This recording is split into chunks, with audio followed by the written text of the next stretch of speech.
There is a building on Broadway that has witnessed more scandal, more genius, and more heartbreak than most cities experience in a century. The Ansonia stands at the corner of 73rd Street on Manhattan's Upper West Side, a limestone giant that seems to belong to a different world entirely. When it opened in 1904, it was the largest residential hotel in the world, a palace of terracotta and iron rising above what had been, just years before, an undeveloped stretch of dirt roads and wooden shacks. To understand the Ansonia, you must first understand the man who dreamed it into existence, William Earl Dodge Stokes. He was the heir to the Phelps-Dodge copper fortune, a visionary who imagined a self-sustaining utopia rising above the chaos of New York. But he was also a man of deep contradictions, a scoundrel, a bigamist, and quite possibly a murderer. His building would attract the most famous opera legends, literary giants, and athletes of the era, but it would also draw the shadows of gamblers, gangsters, and men who would meet violent ends within its thick, silent walls. In 1899, the stretch of Broadway above 72nd Street was nothing like the polished Manhattan we know today. Dirt roads cut through patches of undeveloped land where wooden shacks stood alongside modest boarding houses. The Upper West Side was, in the words of one contemporary observer, a no man's land. But where others saw empty lots and unpaved streets, Stokes saw the future of residential luxury in America. Born on May 22, 1852, into one of the wealthiest families in New York, William had no interest in the family copper business. When his father died in 1881, William contested the will and sued his own brother, Anson, for conspiring to force him out. The lawsuit was bitter and public, but it was also wildly successful. William walked away with a $1 million inheritance, a sum that would approach $30 million in today's money. It was enough to start a new life, enough to transform an entire neighborhood, and enough to build a palace. Stokes began by building row houses in the fashionable Queen Anne style, but these were merely practice. He harbored far grander ambitions. In 1899, he commissioned Paul-Émile Dubois, a French architect trained at the prestigious École des Beaux-Arts, to design the grandest residential hotel Manhattan had ever seen. Stokes envisioned a building that would rival the great apartment houses of Paris, something that would transform Broadway into the Champs-Élysées of New York. Dubois produced drawings in the ornate Beaux-Arts style, featuring corner turrets with domed cupolas and a facade clad in limestone and white brick. However, Stokes's ego was as large as his fortune. He soon demoted Dubois to a mere draftsman, listed himself as the primary architect, and proceeded to modify the plans according to his own increasingly grandiose and eccentric vision. The original budget for the project was $750,000. By the time it was finished, the final cost would exceed $6 million, 8 times the original estimate. Construction began in 1899 on a full city block that had previously belonged to the New York Orphan Asylum. As the steel frame rose 17 stories into the sky, it became one of the tallest residential structures in the world. Stokes named his creation after his grandfather, Anson Green Phelps, the Ansonia. By early 1903, families began moving in even as the ornate iron balconies and carved medallions were still being installed. The formal dedication came on April 19, 1904. The New York World called it the monster of all residential hotel buildings. It contained over 1,400 rooms arranged into more than 300 suites, with 6 passenger elevators to whisk residents to their floors. Every apartment featured double-width mahogany doors and a private pantry connected to the central kitchen. But Stokes had envisioned far more than a luxury hotel. He wanted a self-sustaining city within a city, a place where no one would ever need to leave. Little did the first residents know, they were moving into a building that would become the epicenter of New York's most legendary dramas for the next 120 years. William Earl Dodge Stokes did not simply want to build a hotel. He wanted to build a world unto itself, a self-contained utopia where every human need was met within 4 walls. From the moment the first tenants moved into the Ansonia in early 1903, they discovered a level of luxury and eccentricity that bordered on the surreal. The basement alone was a subterranean village. It contained a shopping arcade with a magician, a barber, and a full-service laundry. There was a bakery that filled the hallways with the scent of fresh bread each morning, a milk shop, a theater for private performances, and cold storage vaults where wealthy residents could protect their furs from the summer heat. Stokes even installed a vehicular garage, one of the first of its kind in a residential building in New York. But the true marvel lay beneath the shopping arcade. Stokes constructed what he claimed was the largest indoor swimming pool in the world. This underground lake was heated and filtered by the building's own massive power plant. Surrounding it were Turkish baths, steam rooms, and massage parlors, creating a spa experience that rivaled the great houses of Europe. Above ground, the public rooms were a testament to the Gilded Age's obsession with opulence. The dining room could seat 550 guests for French banquets, decorated in the Louis XIV style with gilt trim and chandeliers that looked as though they had been stolen from Versailles. Stokes even hired a personal art curator to assemble a collection of 600 paintings to hang throughout the building's corridors. The apartments themselves were masterpieces of functional design tailored to a very specific clientele. Stokes had ordered the doorways to be built wide enough for a grand piano to pass through with ease. He knew that the city's creative elite required space for their art, but he offered them something even more valuable: absolute silence. The walls of the Ansonia were constructed of plaster and masonry up to 3 feet thick. While this was originally intended for fireproofing, a major concern in the early 1900s, Stokes discovered that walls thick enough to stop fire were also thick enough to stop sound. This acoustic isolation became the building's most famous feature. A world-class soprano could practice her scales at full volume at 2 a.m. without the stockbroker in the next apartment hearing a single note. The building also featured a primitive but effective form of air conditioning. Stokes designed a system that circulated freezing brine through galvanized steel pipes hidden within the walls. During the brutal New York summers, the Ansonia remained a constant 70 degrees, a miracle of engineering for the time. Messages and dinner orders traveled through the building via a network of pneumatic tubes that hissed and clicked behind the wallpaper, connecting residents to the front desk and the massive central kitchens. However, the most bizarre feature of Stokes's utopia was located at the very top of the 17-story structure. High above Broadway, accessible only by a dedicated freight elevator, Stokes established Bird's Eye View Farm. This working rooftop farm included about 500 chickens, many ducks, 6 goats, and even a small bear. There was also a pig named Nanki Poo, who served as the personal pet of Stokes's son, Weddy. Every morning, bellhops would deliver fresh eggs laid on the roof to the tenants below. For Stokes, this wasn't just an eccentricity, it was the ultimate proof of his building's self-sufficiency. If the world outside Broadway collapsed, the residents of the Ansonia would still have fresh milk, eggs, and meat. In the lobby, guests were greeted by a large fountain where live seals splashed and barked, adding to the sense that the Ansonia was a place where the laws of the normal world didn't apply. But the authorities were less than impressed. In November 1907, the Department of Health threatened to raid the rooftop. Stokes, tipped off by a friend, spent an entire night moving the animals out under the cover of darkness. When the inspectors arrived the next morning, they found an empty roof. Though the farm was eventually shut down for good later that year, the legend of the farm in the sky cemented the Ansonia's reputation as the most eccentric address in America. Stokes had built his dream, but as the animals left, a different kind of wildness began to move in. The Ansonia had been open for barely 2 years when its most notorious tenant arrived, casting a long, dark shadow over the building's pristine limestone facade.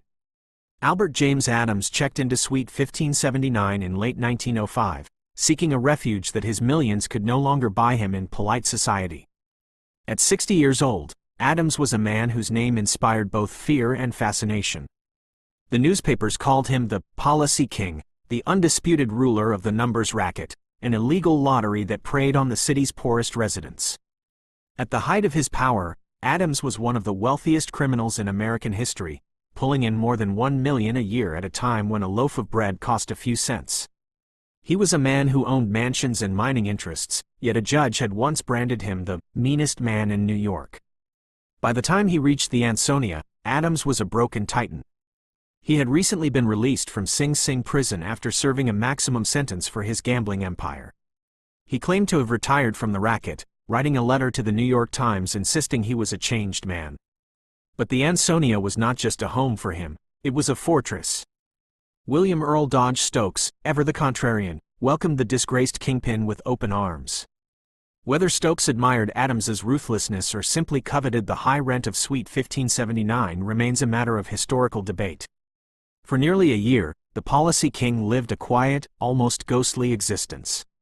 He was in failing health, his hearing was disappearing, and he rarely ventured out into the bustling lobby where seals splashed in the fountain. The walls of the Ansonia were designed to keep sound out, but they could not keep tragedy at bay. Adams's final downfall was not at the hands of the police, but through the betrayal of his own blood. He had invested the remnants of his fortune into a disastrous business venture proposed by his eldest son, only to watch millions vanish into thin air. The man who had spent decades taking money from the desperate now found himself hemorrhaging wealth he could never recover.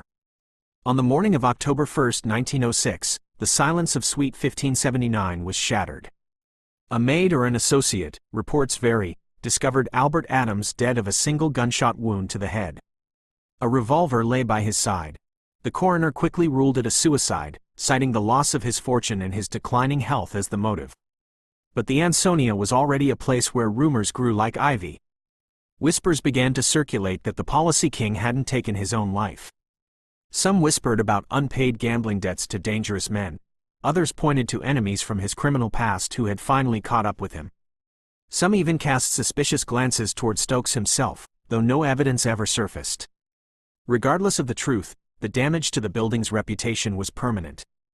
The grandest residential hotel in Manhattan was now indelibly linked with the criminal underworld. The scandal of the policy king's death was soon followed by Stokes's own public meltdown. In 1911, the "shooting showgirls" incident turned the Ansonia's owner into a national laughingstock. Stokes had a well-documented weakness for young women, and he had become entangled with a 22-year-old vaudeville performer named Lillian Graham. When Stokes tried to recover a bundle of incriminating love letters he had written to her, a violent confrontation erupted in an apartment just blocks from the Ansonia. Lillian and her friend Ethel Conrad didn't back down, they opened fire.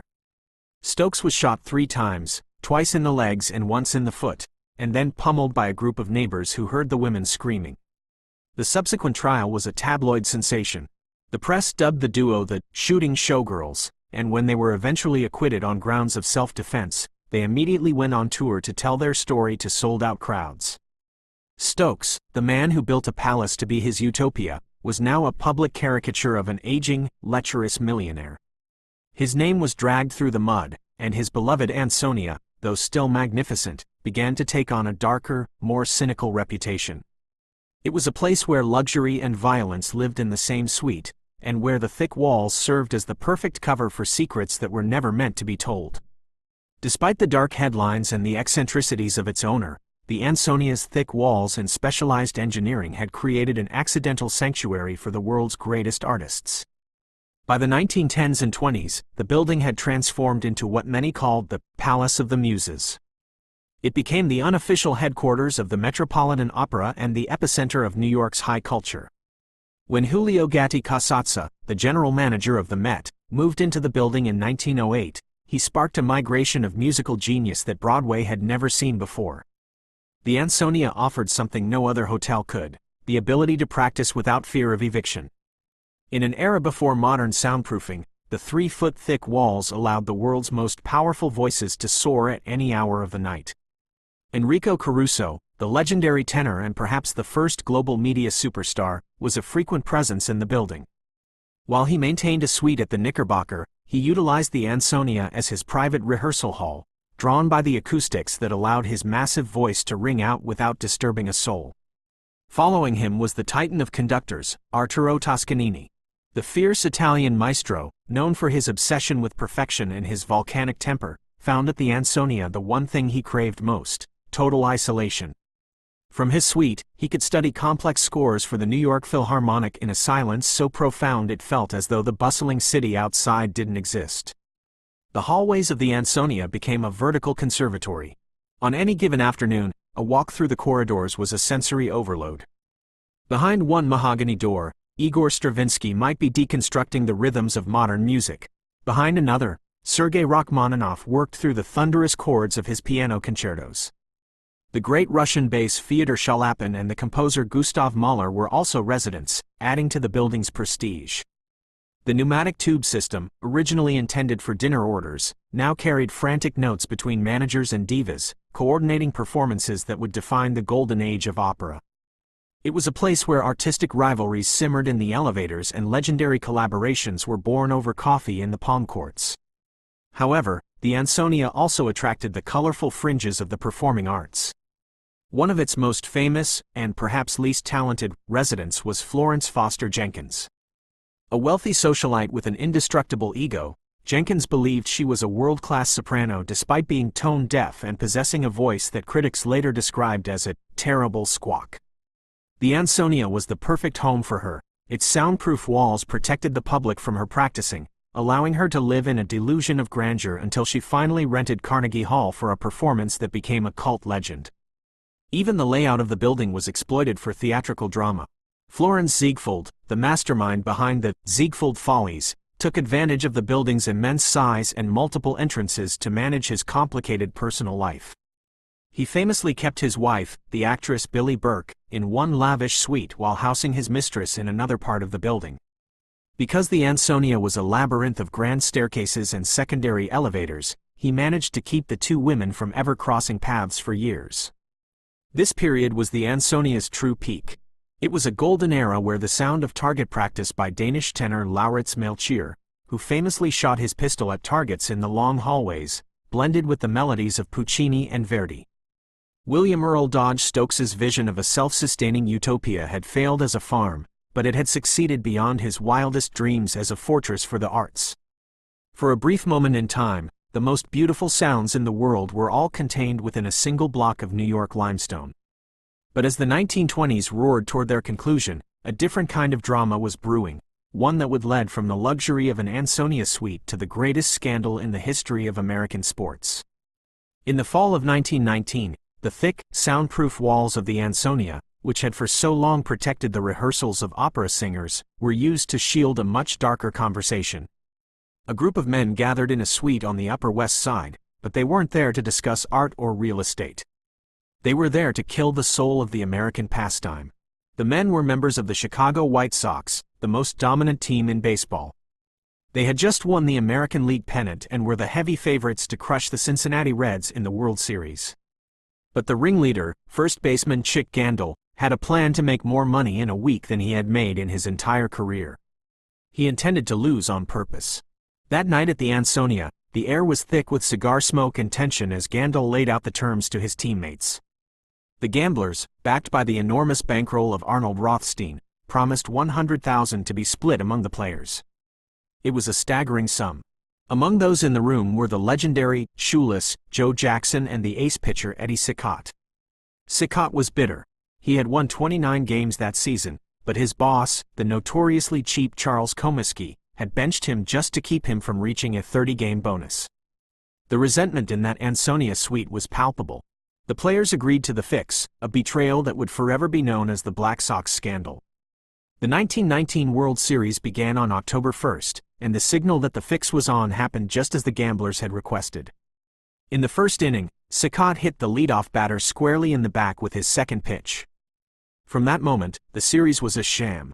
The White Sox made uncharacteristic errors, pitchers threw meatballs down the middle, and the Cincinnati Reds took the championship. While the public was devastated, the men who had met in the shadows of the Ansonia walked away with blood money. But the secret was too big to keep. By 1920, the grand jury began its investigation, and 8 players were eventually banned from baseball for life. The Ansonia, once a palace of high culture, was now the birthplace of the greatest heist in sports history. As the years rolled on, the Gilded Age began to tarnish. William Earl Dodge Stokes died in 1926, leaving behind a mountain of debt and a building that was becoming too expensive to maintain. During World War II, the Ansonia's ornate copper roof was stripped and melted down for the war effort, leaving the building looking like a decapitated giant. By the 1960s, the once regal hotel had fallen into a state of decay. The grand dining rooms were shuttered, the pneumatic tubes fell silent, and the building was filled with transients and struggling artists. In 1968, the Ansonia faced its greatest threat. A developer wanted to demolish the monstrosity to build a modern office tower. But the building's residents, a fierce collection of musicians and New Yorkers who loved the Ansonia's eccentricities, fought back. Led by the legendary soprano Eleanor Stieber, they successfully lobbied for landmark status. The wrecking ball came within inches of the limestone walls, but the Ansonia refused to fall.